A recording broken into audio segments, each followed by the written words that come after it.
The first day of the workshop today brought together a group of strategic partners from government departments and agencies.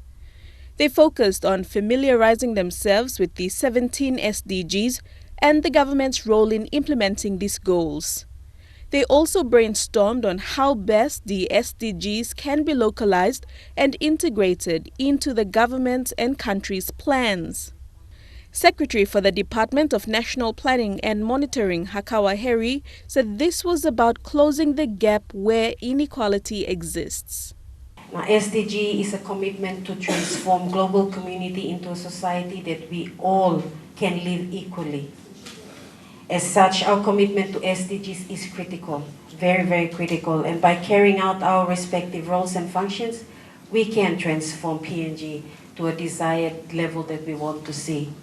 UN Resident Coordinator Roy Trivedi said implementing the SDGs requires strong political leadership and strategic partnerships.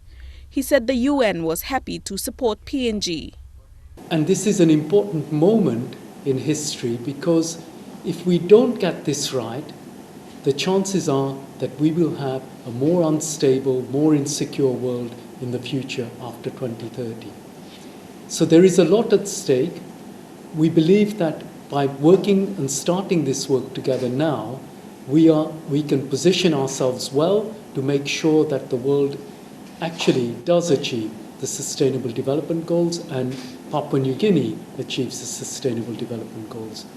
Despite the challenges of relevant data and capacity constraints, Secretary Heri said they are starting the process of implementation of the SDGs early in order to see results by 2030.